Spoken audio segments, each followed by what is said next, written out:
My favorite quotes by Thomas Edison, and I relate it to having a sales and marketing plan that you can actually execute against. And if you don't have a daily, weekly, quarterly, and yearly plan with goals versus actual things that you're tracking, it's like putting a blindfold on, spinning around 3 times, and trying to hit a target. It's just probably not gonna happen.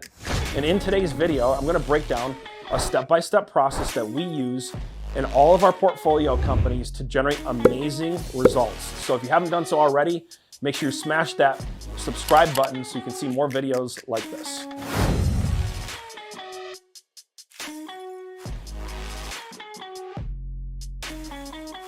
According to PR Newswire, 73% of all businesses struggle when it comes to executing against a sales and marketing plan. And one of the reasons why is because there's so many things they can do. They can do postcards, they can do newsletters, they can do Facebook ads, they can do organic social media posts, they can do paid ads. And so there's all these different things.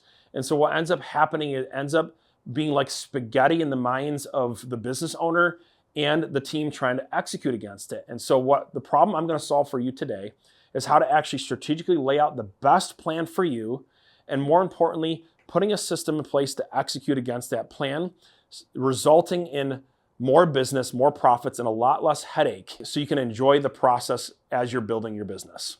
I remember actually starting my first sales and marketing plan. It was so funny because it came across something like this. Hey, Chris, I think we should send an email campaign to our database.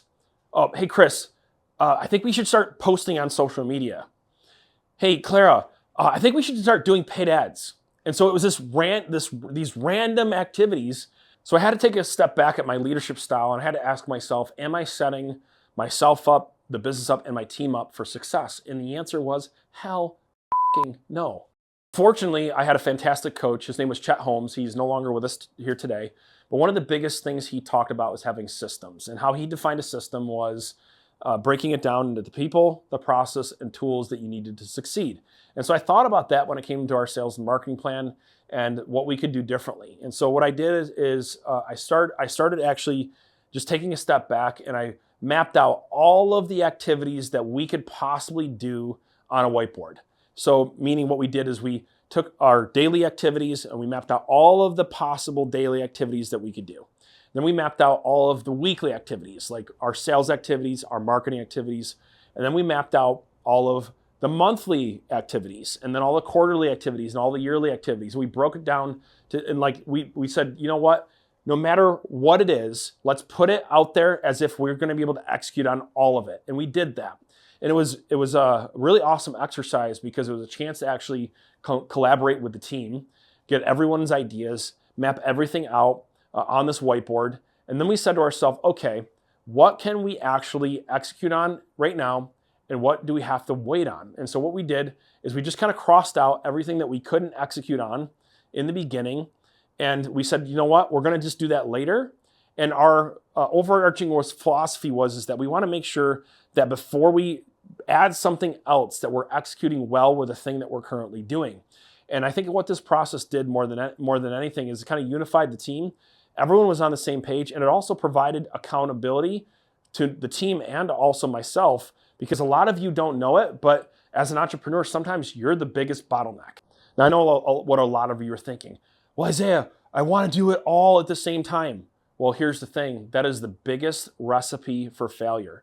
Instead, what I would encourage you to do is to adopt what I call the canny principle, constant and never-ending improvement. And so what you do is you focus on what you can execute against now, and then once you do well at that, you continue to improve it, you add something else, and you train yourself and your team that it's not good enough just to execute it. You got to execute it being 1% better the next time you go to execute it. And now when you go to do that, it creates a very systematic process that the team can learn and grow together while still making sure they're never satisfied with the current results, but they're always trying to be a little bit better. So what does that 1% do? Well, the 1% stacks on itself and it gains momentum. And that's how you wake up a year from now, 2 years from now, 3 years from now, having created a multi-million-dollar empire. So let's dive in to the first step. All right, so the first step is the daily checklist. So this is where you're gonna wanna put all of the daily activities that you should be doing for sales. This would be things like how many new outreaches is your sales team going to make every single day? This is going to be pipeline management, looking at your smart list to make sure that your stages and your status and your smart list are being organized the right way. Ideally, you're going to want one person to own this, if possible, to check in on the sales team to make sure they're doing this the right way, because sales agents can be all over the place and sometimes they're not going to take time to update this. The next thing is your follow-ups. This should be separate from your new outreaches. They should be separate time blocks, ideally, because if you start bundling them together, you're going to get imbalanced on new outreaches versus follow-ups, and a lot of business is going to slip through the cracks. Other things you're going to do is like social media engagements, where today it's not just enough to do outreach through your actual CRM or your database. You should be also doing outreach and networking through social media channels. I call this social prospecting. So that'd be also something that would go on the actual daily checklist. Now, once you have your daily checklist together, now you're going to go into what you want to do and what you're going to be able to do for your weekly checklist. This is going to be things like content creation. And this is where you actually have a theme or a topic or a specific pain point or something that you're really trying to drive home to attract your ideal client. And what you're going to want to do here is you're going to actually want to batch that content out. And so what we've done is we've actually have some really good AI prompts, which we can provide you in this video. We'll actually pop that prompt up on the video, what we use. And what we do is we pick a topic and we actually explore that topic and do research on that topic. And then what we do is from that research, we have our AI create a blog. We have our AI create a long form video that we're going to produce each week. And then we have the AI create other long form content, like maybe a guide we want to give away, or maybe we want to go live on Facebook or a podcast. You can pick and choose what kind of long form content you want to choose. And then from there, you actually have the AI generate ideas for short form content. Ideally, you want to batch out 7 to 10 short form videos that you can put on Instagram Reels, you can put on Facebook, et cetera, et cetera. And then you think of through any other weekly activities. So maybe you want to do a weekly email to go out. You want to create content for that. And the beautiful thing is that this used to be really tough to do. But now, even though it does take some focus and concentration, the AI can help you produce a lot of content to get a lot of these activities done where maybe you couldn't do as many channels of marketing before in the past. Now you can do it with a lean team that is focused. So here's the important part. My marketing plan doesn't have to be your marketing plan. It's about what you can execute on. So if some of those things you can't execute on a weekly basis, okay, what you want to do is pick what you can execute on and slowly work yourself into it, figuring out what's working and what you need to improve. So the next thing you want to do is you want to break down your monthly activities. So this could be a special promotion. This could be evaluating your marketing content, looking at what's performing, what you need to work on, or any other monthly activity that you're doing for your real estate business or whatever business that you're in. And then we're going to look at your quarterly activities. These are going to be things like client events, special activities that you're going to want to do, goal setting, recalibrating your sales and marketing plan. Once a quarter is a good time frame to do that in. So taking a look at all of the different things you want to do on a quarterly basis. And you notice some of these are strategic and some of these are tactical, but they all got to go on the list. So then you're going to go back to your yearly activities. So maybe this is a celebration. This is a chance to recognize your team or some top producing agents, or taking a look at what your plan is going to look like for the following year. But it all needs to go on the checklist of what you're going to be looking at to make sure nothing gets left behind. Because one of the things about sales and marketing is you can put your attention towards one thing, it goes well, and then you turn your attention away from the other thing, and next thing you know, it's not working as well. And you want to make sure you have that balance, and that's why it's important to think through everything possible when it comes to daily, weekly, quarterly, and yearly plan. So step number 2 is huge, because step number 2 is where most marketing plans fall apart. And that's because they're actually not time blocked, okay? And so it's one thing to actually have the plan, it's another thing to actually figure out when you're going to execute on it. And so this looks a little bit different depending on if you're a solo real estate professional, team leader, or an entrepreneur. This is going to look different depending on who's your staff, but I want to break it down into 3 steps, okay? The first step is as a solo entrepreneur, you should be spending about 80% of your time actually executing against your sales and marketing plan, and 20% of your time doing administrative activities. And this is really tough because there's a lot of things going on, and so you got to discipline yourself to do it. And that's why your first hire probably should be a marketing assistant, an inside sales assistant, or an admin.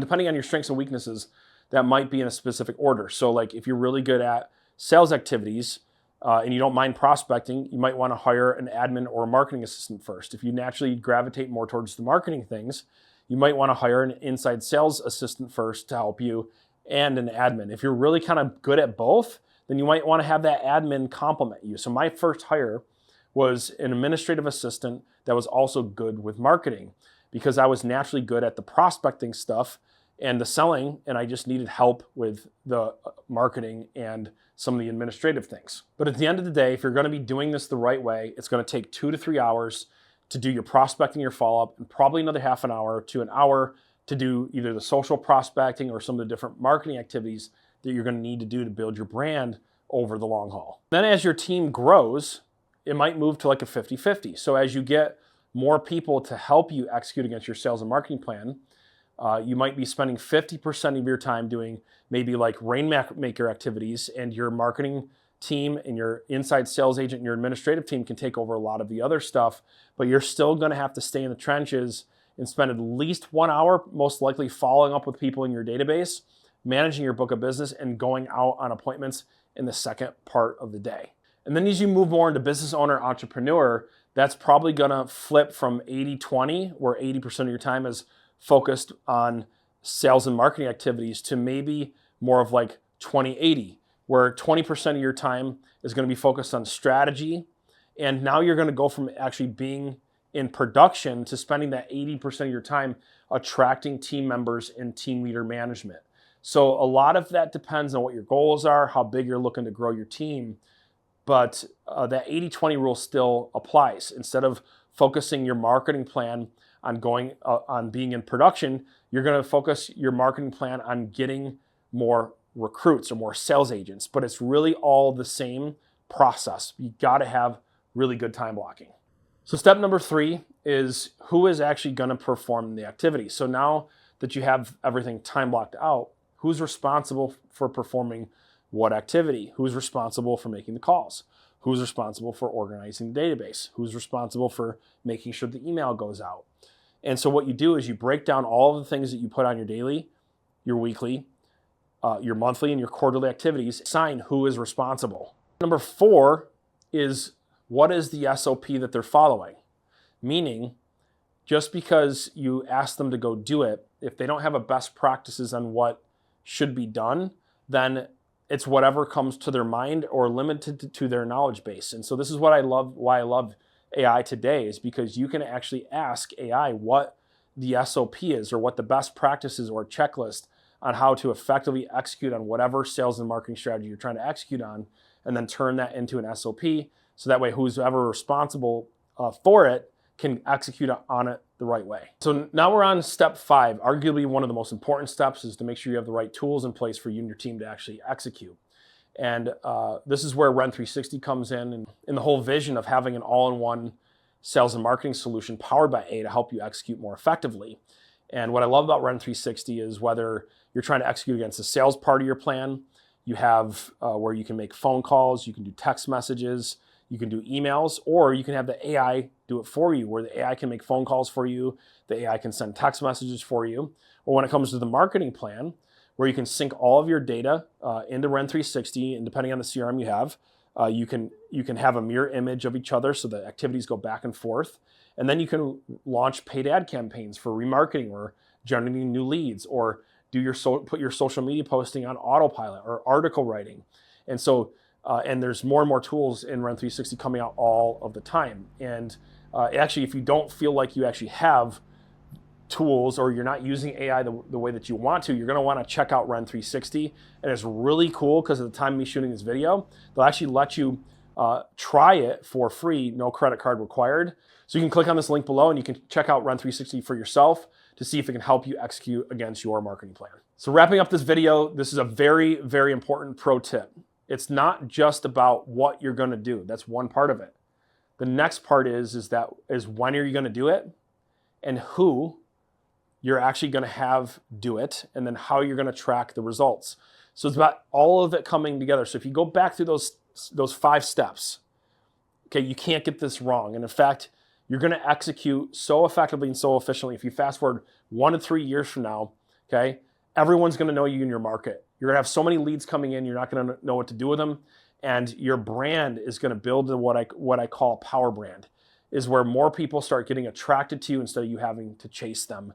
And that's when marketing gets really, really exciting. Now, I want to leave you with one warning. If you choose not to take this advice, okay, what you can expect is the exact opposite. Instead of organization and instead of growing your business in a scientific fashion where you're creating a power brand, you're going to end up spinning your wheels month after month, year over year, feeling stuck, feeling burnt out, and not being able to keep up with gaining market share.